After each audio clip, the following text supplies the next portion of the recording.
ICSE पाठ्यक्रम साहित्य सागर गद्य भाग विषय 9 भेड़ें और भेड़िए। लेखक श्री हरिशंकर परसाई। प्रस्तुत कहानी में राजनेताओं एवं आम जनता के बारे में तुलनात्मक रूप से दर्शाया गया है। तो आइए पढ़ते हैं विषय भेड़े और भेड़िए।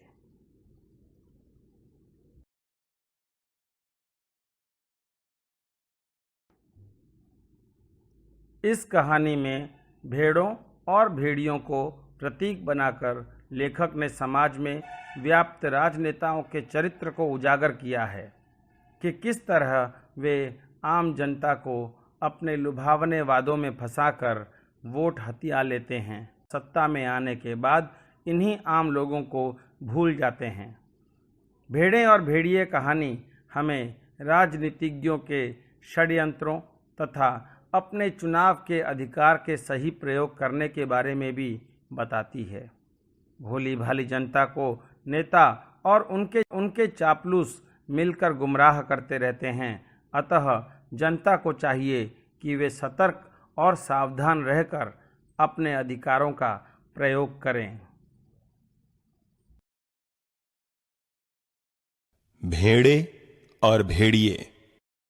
एक बार एक वन के पशुओं को ऐसा लगा कि वे सभ्यता के उस स्तर पर पहुंच गए हैं जहां उन्हें एक अच्छी शासन व्यवस्था अपनानी चाहिए, और एक मत से यह तय हो गया कि वन प्रदेश में प्रजातंत्र की स्थापना हो। पशु समाज में इस क्रांतिकारी परिवर्तन से हर्ष की लहर दौड़ गई कि सुख, समृद्धि और सुरक्षा का स्वर्ण युग अब आया, और वह आया। जिस वन प्रदेश में हमारी कहानी ने चरण धरे हैं उसमें भेड़ें बहुत थीं। निहायत नेक, ईमानदार, कोमल, विनयी, दयालु, निर्दोष पशु जो घास तक को फूंक फूंक कर खाता है। भेड़ों ने सोचा कि अब हमारा भय दूर हो जाएगा। हम अपने प्रतिनिधियों से कानून बनवाएंगे कि कोई जीवधारी किसी को न सताए न मारे, सब जिएं और जीने दें। शांति, स्नेह, बंधुत्व और सहयोग पर समाज आधारित हो। और इधर भेड़ियों ने सोचा कि हमारा संकट काल आया।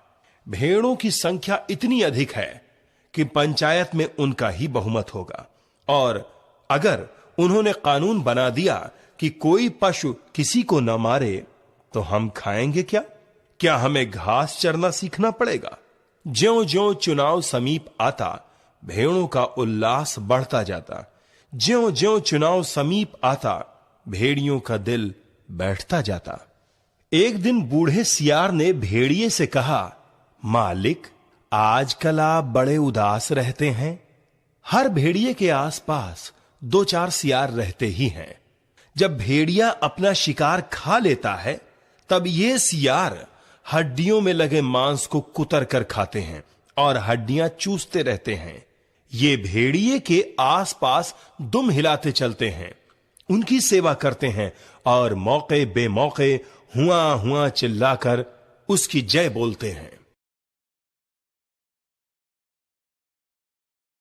तो बूढ़े सियार ने बड़ी गंभीरता से पूछा, महाराज, आपके मुख चंद्र पर चिंता के मेघ क्यों छाए हैं? वह सियार कुछ कविता भी करना जानता होगा, या शायद दूसरे की उक्ति को अपना बताकर कहता हो।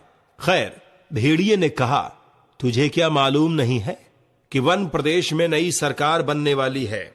हमारा राज तो अब गया। सियार ने दांत निपोर कर कहा, हम क्या जाने महाराज, हमारे तो आप ही माई बाप हैं।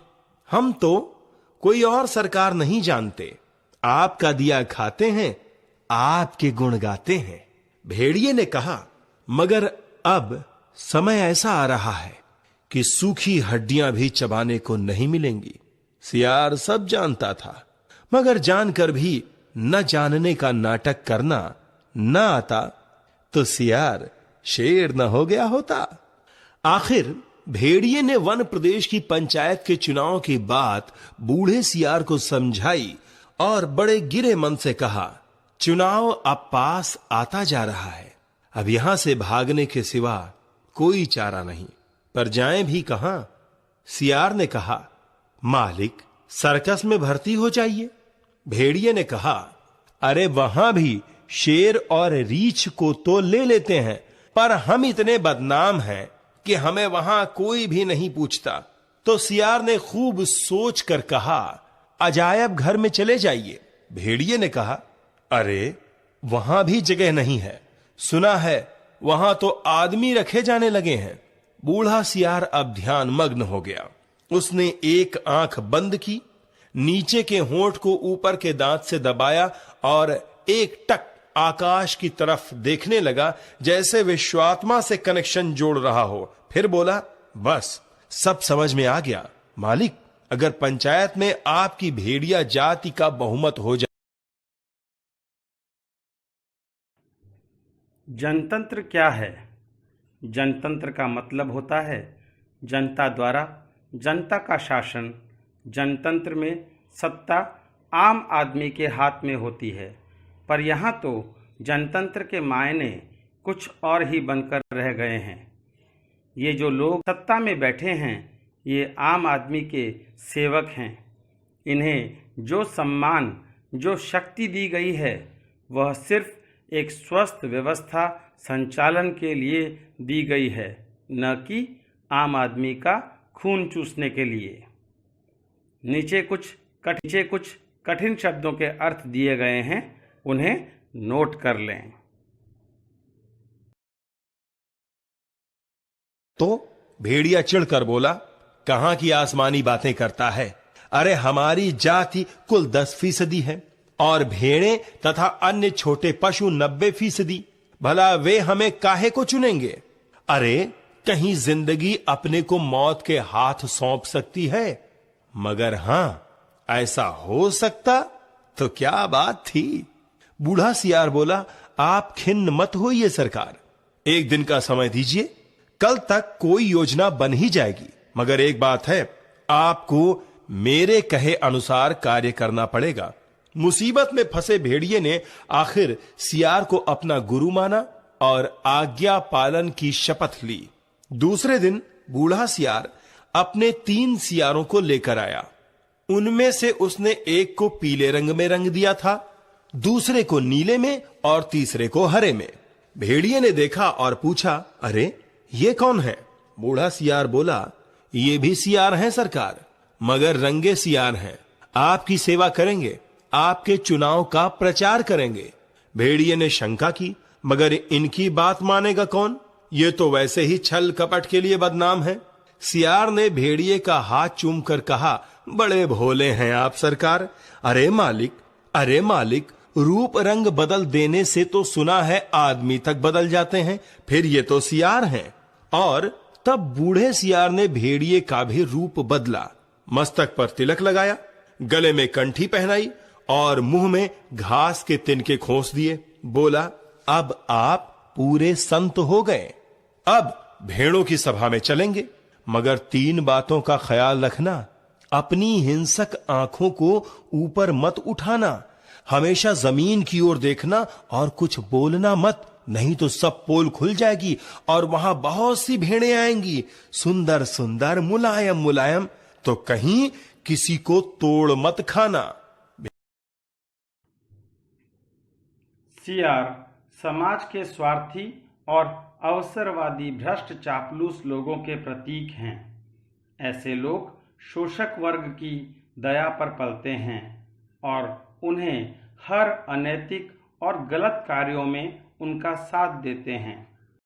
बूढ़ा सियार भी भेड़िए द्वारा फेंकी गई हड्डियों को चूस चूस कर खाता था।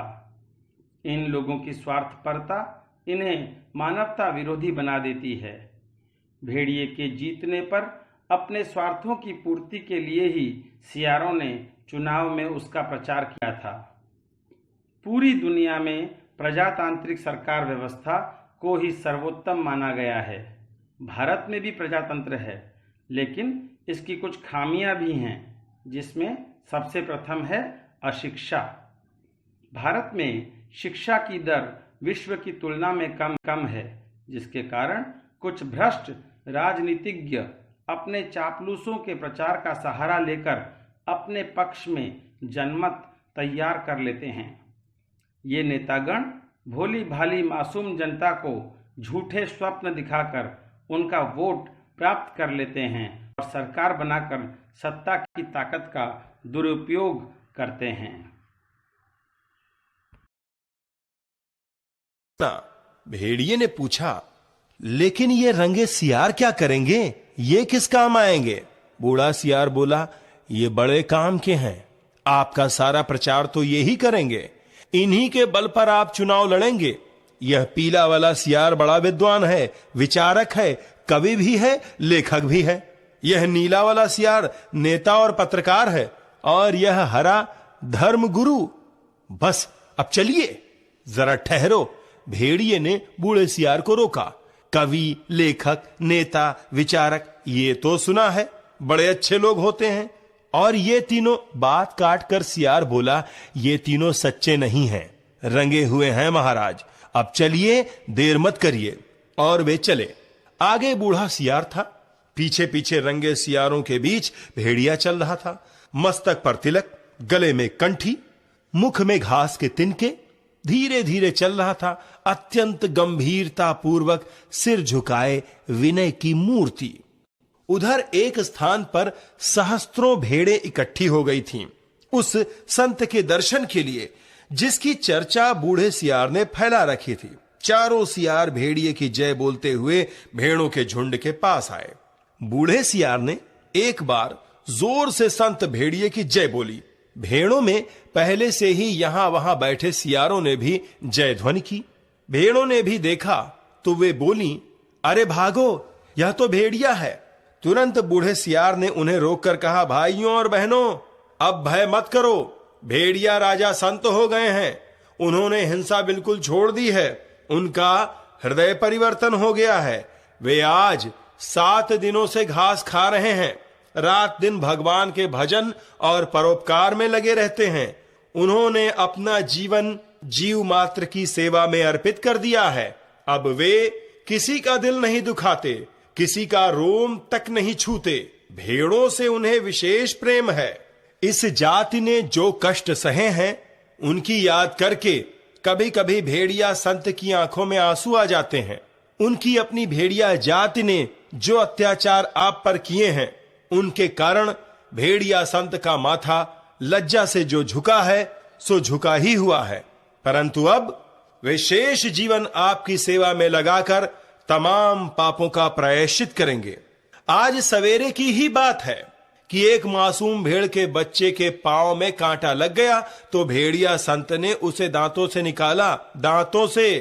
पर जब वह बेचारा कष्ट से चल बसा तो भेड़िया संत ने सम्मान पूर्वक उसकी अंत्येष्टि क्रिया की। उनके घर के पास हड्डियों का जो ढेर लगा है, उसके दान की घोषणा उन्होंने आज सवेरे ही की। अब तो वे सर्वस्व त्याग चुके हैं। अब आप उनसे भय मत करें, उन्हें अपना भाई समझें। बोला, सब मिलकर संत भेड़िया जी की जय। भेड़िया जी अभी तक उसी तरह गर्दन डाले विनय की मूर्ति बने बैठे थे। बीच में कभी कभी सामने की ओर इकट्ठे भेड़ों को देख लेते और टपकती हुई लार को गुटक जाते। बूढ़ा सियार फिर बोला, भाइयों और बहनों, मैं भेड़िया संत से अपने मुखार बिंदु से आपको प्रेम और दया का संदेश देने की प्रार्थना करता, पर प्रेमवश उनका हृदय भर आया है और वे गदगद हो गए हैं और भावातिरेक से उनका कंठ अवरुद्ध हो गया है। वे बोल नहीं सकते। अब आप इन तीनों रंगीन प्राणियों को देखिए। आप इन्हें न पहचान पाए होंगे, पहचानेंगे भी कैसे? ये इस लोक के जीव तो हैं नहीं, ये तो स्वर्ग के देवता हैं जो हमें सदुपदेश देने के लिए पृथ्वी पर उतरे हैं। ये पीले विचारक हैं, कवि हैं, लेखक हैं, नीले नेता हैं और स्वर्ग के पत्रकार हैं और हरे वाले धर्म गुरु हैं। अब कविराज आपको स्वर्ग संगीत सुनाएंगे। हां कवि जी। पीले सियार को हुआ हुआ के सिवा कुछ और तो आता ही नहीं था। हुआ हुआ चिल्ला दिया। शेष सियार भी हुआ हुआ बोल पड़े। बूढ़े सियार ने आंख के इशारे से शेष सियारों को मना किया कि चतुराई से बात को यों कहकर संभाला, भाई कवि जी तो केवल कोरस में गीत गाते हैं, पर कुछ समझे आप लोग कैसे समझ सकते हैं? अरे कवि की बात सबकी समझ में आ जाए तो वह कवि काहे का? उनकी कविता में से शाश्वत के स्वर फूट रहे हैं। वे कह रहे हैं कि जैसे स्वर्ग में परमात्मा वैसे ही पृथ्वी पर भेड़िया। हे भेड़िया जी महान, आप सर्वत्र व्याप्त हैं, सर्वशक्तिमान हैं। प्रातः काल की धूप प्रातः आपके मस्तक पर तिलक करती है, सांझ की लाली आपका मुख चूमती है, पवन आप पर पंखा करता है और रात्रि को आपकी ही ज्योति लक्ष्य लक्ष्य खंड होकर आकाश में तारे बनकर चमकती है। हे विराट, आपके चरणों में इस क्षुद्र का प्रणाम है। भेड़े और भेड़िए कहानी हमें राजनीतिज्ञों के षड्यंत्रों तथा अपने चुनाव के अधिकार के सही प्रयोग करने का संदेश देती है। भोली भाली जनता को नेता और उनके चापलूस मिलकर गुमराह करते रहते हैं। अतः जनता को चाहिए कि वे सतर्क और सावधान रहकर अपने अधिकारों का प्रयोग करें। भारत में जनतंत्र या लोकतंत्र के 4 स्तंभ माने गए हैं: विधायिका, कार्यपालिका, न्यायपालिका और पत्रकारिता, जिनके द्वारा देश की शासन व्यवस्था सुचारू रूप से चलती है। जनतंत्र में राजनीतिक दलों की अहम भूमिका होती है, क्योंकि चुनाव के बाद जिस राजनीतिक दल को पूर्ण बहुमत मिलता है वह संसद में सरकार का गठन करता है और जनहित तथा जन कल्याण के लिए नीति कानून का निर्माण करता है। जब सत्ताधारी वर्ग भ्रष्ट और बेईमान हो जाता है तब वह सिर्फ अपने हितों की रक्षा करता है एवं जन कल्याण की भावना से विमुख हो जाता है। नीचे कुछ कठिन शब्दों के अर्थ दिए गए हैं, कृपया उन्हें नोट कर लें। फिर नीले रंग के सियार ने कहा, निर्बलों की रक्षा बलवान ही कर सकते हैं। भेड़ें कोमल हैं, निर्बल हैं, अपनी रक्षा नहीं कर सकती। भेड़िए बलवान हैं, इसलिए उनके हाथ में अपने हितों को छोड़ निश्चिंत हो जाओ। वे भी तुम्हारे भाई हैं, तुम एक ही जाति के हो। तुम भेड़, वे भेड़िए, कितना कम अंतर है। और बेचारे भेड़िए व्यर्थ ही बदनाम कर दिए गए हैं कि वे भेड़ों को खाते हैं। अरे खाते और हैं, हड्डियां उनके द्वार पर फेंक जाते हैं। ये व्यर्थ ही बदनाम होते हैं। तुम लोग तो पंचायत में बोल भी नहीं पाओगे, भेड़िए बलवान होते हैं। यदि तुम पर कोई अन्याय होगा तो डटकर लड़ेंगे, इसलिए अपने हित की रक्षा के लिए भेड़ियों को चुनकर पंचायत में भेजो। बोलो संत भेड़िया की जय। फिर हरे रंग के धर्म गुरु ने उपदेश दिया, जो यहां त्याग करेगा वह उस लोक में जाएगा, जो यहां दुख भोगेगा वह वहां सुख पाएगा, जो यहां राजा बनाएगा वह वहां राजा बनेगा, जो यहां वोट देगा वह वहां वोट पाएगा। इसलिए सब मिलकर भेड़िया को वोट दो। वेदानी हैं, परोपकारी हैं, संत हैं, मैं उनको प्रणाम करता हूं।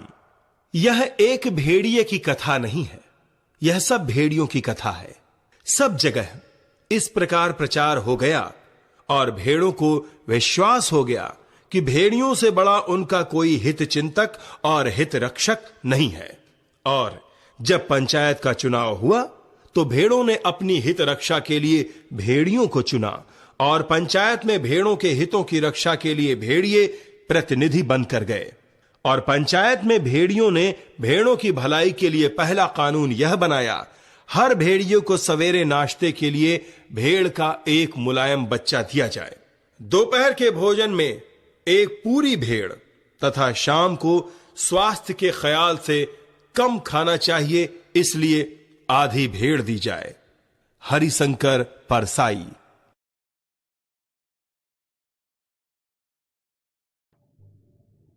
सब भेड़ियों की कथा से तात्पर्य है सत्ताधारी भ्रष्ट शोषक वर्ग। शोषक वर्ग अपने स्वार्थ की पूर्ति के लिए मिथ्या प्रचार करता है। शोषक वर्ग के आश्रय पर पलने वाला समाज का चापलूस और स्वार्थी वर्ग, जिसका प्रतीक यहाँ सियार को बनाया गया है, उनके प्रचार में योगदान देता है और उनके पक्ष में जनमत तैयार करता है। चुनाव में भेड़ियों को सफलता मिलती है और फिर वे भेड़ रूपी समाज के भोले भाले शोषित वर्गों का खुलकर शोषण करते हैं।